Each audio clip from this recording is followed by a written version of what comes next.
listening to Incendium's podcast, E-commerce Growth Leaders. In this episode, we speak with Jake Karls, co-founder of Midday Squares, Forbes 30 Under 30, and EY Entrepreneur of the Year Finalist 2024. Let's dive in. Tell me about a bit of your background and how you came to start Midday Squares. So it all started when I was in high school. That's when I was I was in peak performance, let's call it, because I was being authentically myself for, I'd say 95% of that time in high school. I was the class clown. I was the one that always got in trouble, always pranked the professor, was the one that everyone was laughing with. I was building community, honestly. And I only did that because I was insecure about my academics. I was not strong academically. I was always the bottom of the class, and all my friends are brilliant academically, and they would always be thriving. And so in order for me to thrive, I decided to lean into who I actually was, and it worked until it came time to graduate.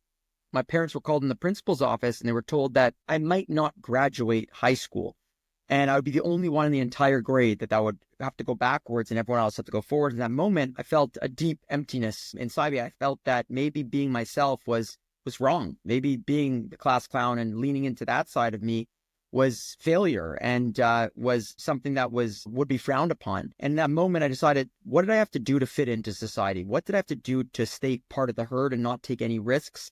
Because I don't like the feeling I'm feeling. And I ended up studying my bum off. I ended up graduating with like a very low grade, thank God. And I went to college after, and I studied to be an actuary. So I chose actuarial science because I wanted to prove to people that I was smart. I never wanted to be known as the lesser academically skilled. And I wanted to redefine my identity or my reputation.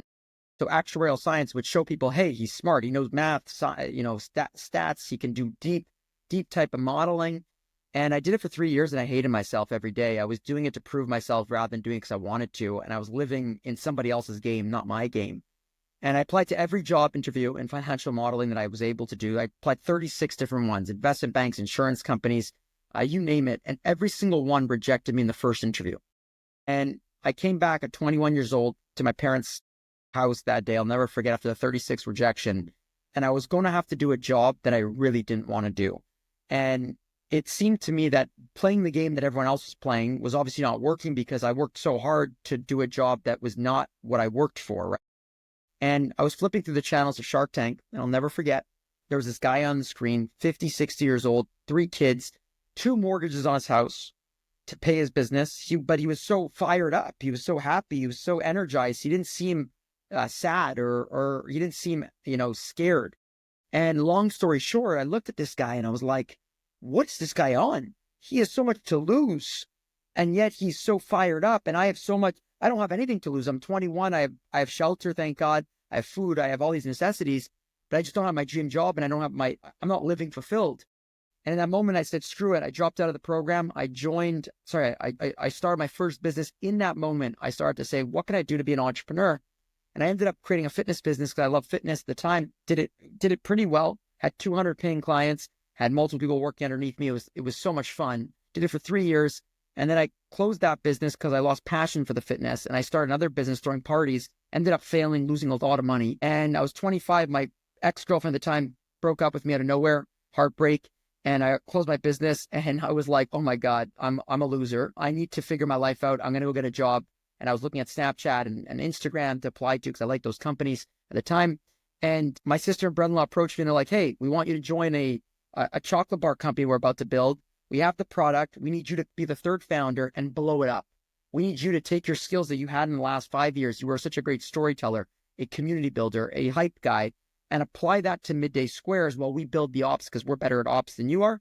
You're a great storyteller. Let's put those together and let's build a tripod. And in that moment, I didn't even think about the product, man. All I cared about was distracting myself from my unhappiness at the time. And I was like, this will keep me busy. So I poured all the money I had left. I lived back at my parents' house, and I started to build this business, spending 5 a.m. till 12 a.m. every day hustling this company. And I ended up realizing I love it. And I start to believe, like, not just from distraction standpoint, but I start to believe that we can build the next biggest chocolate snacking company in the better for you space. But it's going to take time. And, 6.5 years later, I'm still standing. Awesome. That's such an awesome story. So there's three founders then. So what are you each kind of responsible for? So you're the hype guy. You sort of do the networking.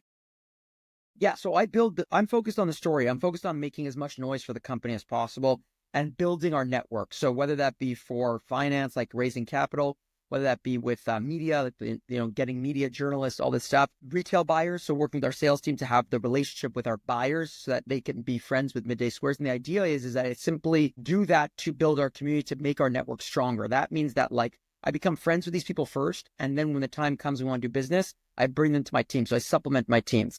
My team will always send me on special ops. Hey, we need to have a relationship with this company. Can you figure out how to get there? And I'll go travel, figure it out. I'll do it. And I don't report into anyone. It's independent of the company, which is what allows it to succeed. My two other partners, who are my sister and brother-in-law, actually co-CEOs. So they run the business, and they're responsible for innovation. They're responsible for sales. They're responsible for ops, manufacturing. We own our manufacturing. We self-manufacture. So we built that, and they handle the day-to-day of that. And we actually recently hired a CFO, COO, who's now taking over a lot of those roles. And she's now leading the company, and we're slowly stepping back and just leaning into all of our strengths. And our vision was, how can we become as relevant as possible to the day-to-day vision? That means we made a sustainable business and doesn't rely on the three of us. And that's becoming more and more prevalent as every day goes by. So how did that play out initially then? So you're trying to build the kind of awareness and partnerships and stuff. Was there like a point where you can think, okay, then the trajectory just took off?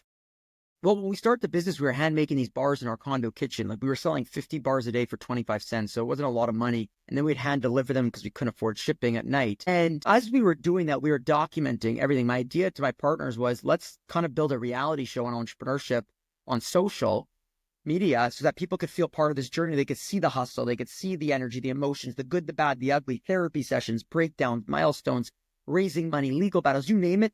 I told them we're going to show everything raw. And that started to create a lot of curiosity and attention. And next thing you know, we were getting 5 views, 10 views, then it was 20,000 views, then it was 100,000 views, then it was a million. And people were just curious because they want things that are relatable. They want businesses to talk to them in a way that they can connect, not selling to them, not forcing them to try your chocolate bar. But for us, it was, how can we bring them into the journey to feel the ups, the downs, so that way when they went to a grocery store, they felt like they were buying from a friend. They felt like they were buying from a family member. It was something that meant something to them. And that's what we started doing, documenting the entire journey. Like we're talking like cameras rolling 24/7 in our homes where we were producing the product, when we met customers, and it started to create a ton of momentum. And next thing you know, we start to see sales go up. And that's when I kind of started to believe, holy shit, we actually have something here. We have a very unique way of communicating to our base, building a community, but we also have an innovative product that has product market fit because it's basically a chocolate bar that's made with real foods, clean ingredients, and makes you feel good when you eat it. So people were eating it day to day and saying, wow, we love this product, but we also feel emotionally connected to the brand. And that's when I kind of went double down, and my partners were like, wow, we actually have a chance to build this thing to be a modern day snacking empire. 6.5 years later, we've sold 50 million chocolate bars. And we believe we're still getting started. We make now 110 to 120,000 bars per day in our factory every single day, from 50 bars 6.5 years ago. Little progression started to compound, and we're seeing how powerful a compound effect actually is. Did you have any challenges early on? Anything that you can? I mean, I'm sure you did, but anything? Challenges daily. We have. I think entrepreneurship, and I'll give you a specific challenge, but I think entrepreneurship is a game of who can withstand the most amount of pain for the longest and keep going. And it's sometimes it's glamorous to see yourself in the media and being selling this, to hitting that milestone. But 98% of the time, it's actually just putting out the fires and dealing with the problems. It's an ugly side, actually, that people just don't show. And you always see you always see this overnight success story in quotations, but it's really the 20-year overnight success story. Right? So there's tons of compounded things that happened. But for us, the hardest thing that we've been dealt with in terms of our business is scaling manufacturing. Being a brand is one thing, making noise is, selling and creating hype and all that stuff is hard, but it's possible. But manufacturing is a unique item that has never been manufactured before, has been the most challenging thing for us. We built this factory with no prior experience in food manufacturing. We worked with engineers, obviously, to help us build it, but we originally went to 26 co-manufacturers. So when we started this business in our condo kitchen, we're like, okay, let's go to a co-man to help make our product. That way they worry about the product, they're a third party, and then we worry about building the brand, sales growth, and hype growth like crazy. They'll scale the product for us. When we went to 26 of them, they told us similar things. We'd come with the square and it would come out as a circle, or it would be a different product. They would say, we need to change it to fit into our ways of making products. And for us, we were just like, if we're going to build this business, let's keep the innovation the way it is. Let's keep it with product we built in our kitchen and see if we could scale it. Because if we could land people on the moon, then we can make a Midday Square chocolate bar. And that's the kind of mentality we had. Now, it's been hell and back. That being said, it's also been one of the most enjoyable experiences of our journey and made this company have a lot bigger of a storyline simply because of that. So we're proud manufacturers. We're also a proud brand builder, but it's two companies under one, right? Because they're doing so many, they're always pulling at each other. We can't produce enough at the quality is more important. Another group's like, well, we have this opportunity where all this hype, slow it down. And I think that's been the most challenging part of this journey. Yeah. So basically balancing keeping up supply with where you've got opportunities to go get, more demand. 100%. Basic economics, I guess, right? But yeah, like we're about to go expand this facility and like it's a major investment we're making. And just to get it done, it takes 2.5 years. That's how long it has to, from purchase order of machines to operations. Yeah, that's crazy. So you've got to kind of keep things going within that time frame and try and sort of almost dampen demand until you get there. So we strategically grow at 40 to 50% year over year, not more than that, not less. And we have venture money, so we need to still grow obviously quickly in the company. But the second part is to make sure that quality and safety is the priority. So what can the team take, in terms of manufacturing and making sure the quality is consistent? It's safe to eat. Obviously that's priority number one. But if every time we jump the revenue a lot or take on a big opportunity, it seems to have problems every single time. So we can comfortably do the 40 to 50%, and that will bring us to about $100 million in the next 3 years. So that's the game plan we put forward to our team literally a month ago. Are you quite data driven, would you say, as a team and individually? Myself, no. I do a lot of unscalable things and make people feel something really deeply and try to do as much as we can to continue doing them until they're not possible. My partner, Nick, who's again one of our co-CEOs, he's an extremely data-driven person. So he's a software engineer by trade, and he runs this company based on data. So everything we actually do, other than some of the unscalable things I do, he runs everything through the data that we buy, through the data we accumulate. And that way it's all strategic decision-making. It's not based on just guess and check. It's actually everything from new flavor launches to even marketing campaigns to how we work with retailers to understand the consumer is all based on data. Even manufacturing, from a lean manufacturing standpoint, all data-driven. So in terms of those campaigns, are you boosting things with paid ads or? Yeah. So we do a lot of organic, which is basically like storytelling component of how we build the business. And then we actually utilize that as ads to, again, hit on relatability. And then we obviously have our funnel of paid ads that focus on selling and bringing you in and promoting our retailers, sometimes. But we also do a ton of influencer work. And why we choose influencers or creators is because they have their authentic communities that they've built, their communities that trust them. So we find people that we know would like these kinds of products. And then we work very closely with them to do two things. A, talk about the product and talk about why they love it and why it's in their life. And then later on, we actually have them go to retailers and drive retail sales by showing where the product is in the store. Hey, my favorite chocolate bar that I always talk about is actually at Target, and it's on sale today. Guys, come check it out. And then he or she will actually walk through the grocery store, showing the consumer where we are placed in those stores, because we're in the refrigerated section, which makes it a little bit hard. So it sounds like a lot of it is kind of off-site. So it sort of lives in social. Do you do much to drive people to your own site? Yes, we still do a lot of affiliate. We have an affiliate program with, 1,000+ people that, just promote it to our website and talk about the product. They get free product. They have their codes, they drive it through, and it works really well. And then we do another strategy, which is kind of more of my unscalable strategies, which is we do the ground game. And what I call the ground game is giving keynote speeches at conferences, at offices, at colleges, doing guest lectures, and making sure that you have bars every time. So I'll go to a college and I'll talk to the entrepreneurship class, or I'll talk to the marketing class, do a guest lecture for an hour, and then give them bars. And what we do from this is we're turning these people into fans really quickly, because we're giving them an emotional speech. We're giving them something that's bold, that's a little different, risk-taking. And we do that, we're talking 3 times a week, different cities. Sometimes it's virtual, obviously, if we can't get to the city, but it's kind of what political people do. If you look at a president or how they get elected, is they go on the ground and virtual and digital and paid ads and all that stuff, but they do a ton of groundwork, whether it's 10 people in a room or 1,000 people, because they want to make them feel something. When you have an hour of someone's time dedicated, you can really make them a fan of what you're doing. But instead of getting votes, we're just trying to sell chocolates, right? So it's a very different game, but we apply the ground game with all these paid ads, with paid influencers, with affiliates, and with organic content. And it drives a fan base overall, which then not just buys our product, but tells other people about us. And then the word to mouth kicks in further after that. Where'd you learn this stuff?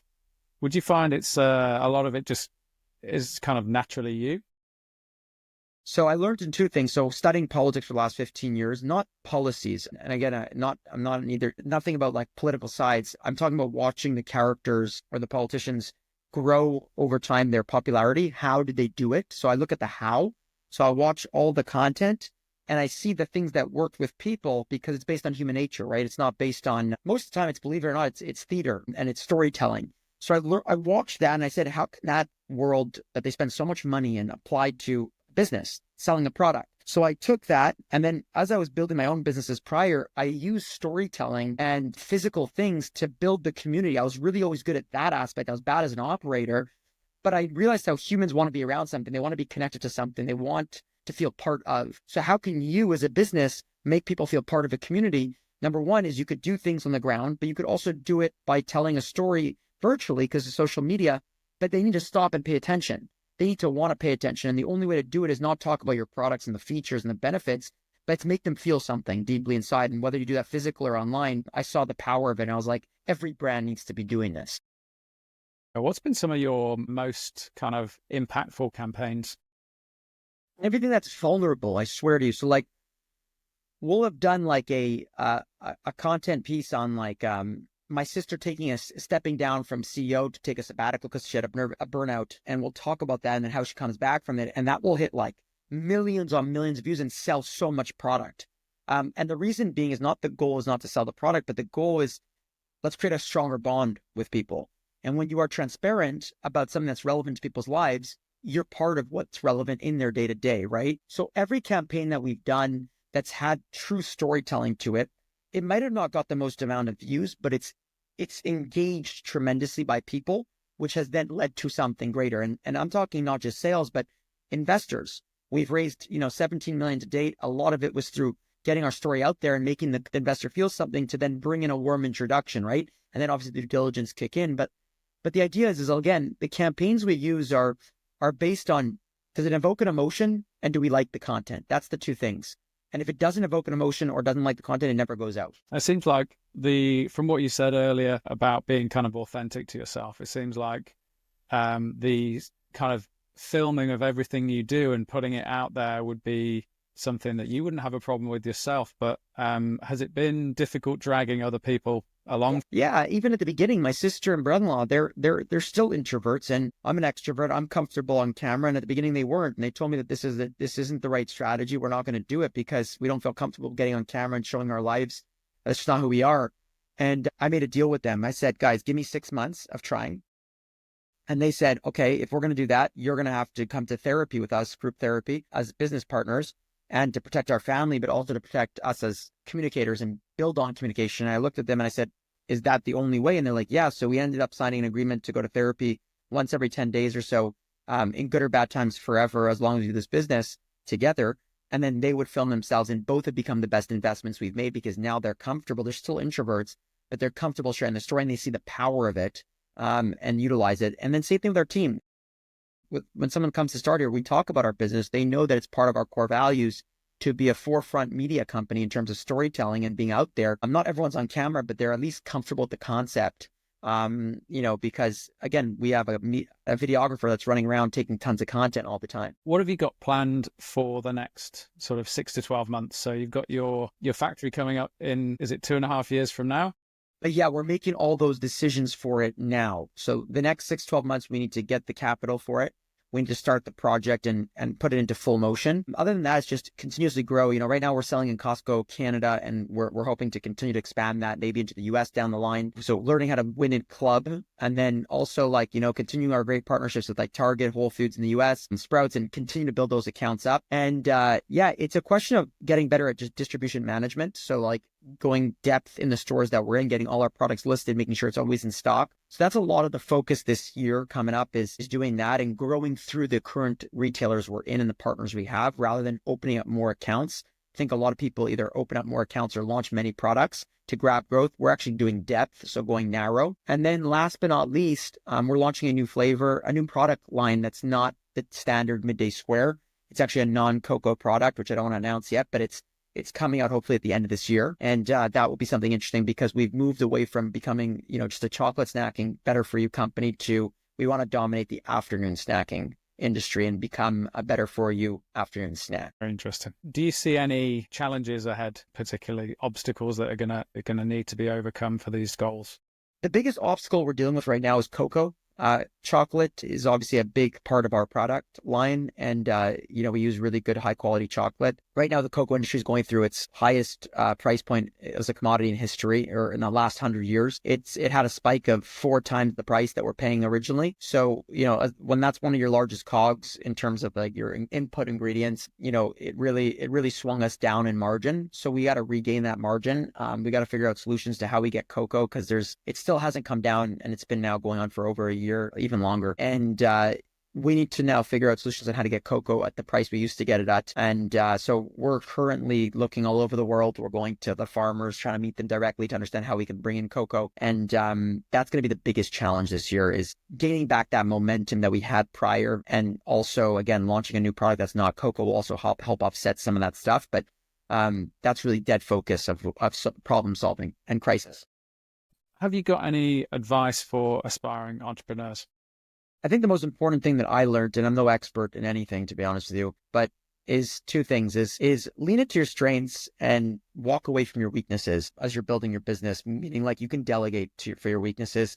But the moment you lean into your strengths, that's where your superpower actually evolves. And that's where you become not replicable. And that's where the business becomes not replicable in terms of other competitors, etc. Second piece of advice that I would say is, if you're going to start a business or you're thinking about it, it's a painful journey. And I don't mean to disappoint you and discourage you. I mean that I just want reality. When I started, I didn't know how painful it was going to be. And there's sacrifices, obviously, but there's tons of things that just go wrong all the time. And you got to be able to have that arm of resilience to just get back up and keep going if you believe and you have conviction. And I promise you, what I've learned is the person who can withstand the most amount of pain over time usually wins the biggest at the end of the day.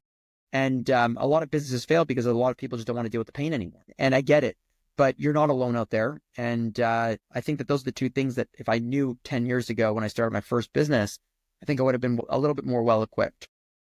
Yeah, I hear that time and time again. Yeah, if you're not a problem solver, entrepreneurship is probably not the best route for you. And entrepreneurship is not necessarily better than career, right? I don't think one's better than the other. I think you can thrive in your career and build something so meaningful, probably more meaningful maybe than an entrepreneur. For me, entrepreneurship was what fit my life that I wanted. But I have my friends who are brilliant in their careers, and they're living fulfilled, happy, fired up, winning big. So I don't think there's one right or wrong. I think just knowing from what I learned in entrepreneurship, it is painful. There's a ton of sacrifice. And I could tell you that the moment you lean into your strengths, you really start to activate your business a lot further. And that's what happened with Midday Squares. You asked before, where was their moment of actual like pure growth or like change of momentum? And it was when all of us start to play more to our strengths and delegate our weaknesses and bring in a team, because you can't build a company without a team. Our team's phenomenal. They basically run this company. The 3 of us are doing less and less of that every day. And if there's something that you could go back in time and say to your former self? I would say one thing clearly. I would say, be patient. I always thought about the end outcome. It was always about, are we going to sell this company for $1 billion one day? Or when's that going to happen? When's this? But then I stopped enjoying the process. I started like just trying to crave and chase those outcomes that I thought about. Then I realized that it's a privilege to be on the journey, and I got to enjoy the time while I'm on it, good or bad times. It's a privilege and an experience that is unique. And instead of thinking of the past, why don't I just enjoy the present moment? And I just wish I knew that before, because it would have saved me a lot of therapy sessions. It would have saved me a lot of, feeling just low and sad at moments. But again, I don't regret anything. Awesome. Thanks very much for your time. It's been a really good chat. I think a lot of people will find that really inspirational. I appreciate you. Thanks for giving us a voice, man. Yeah, of course.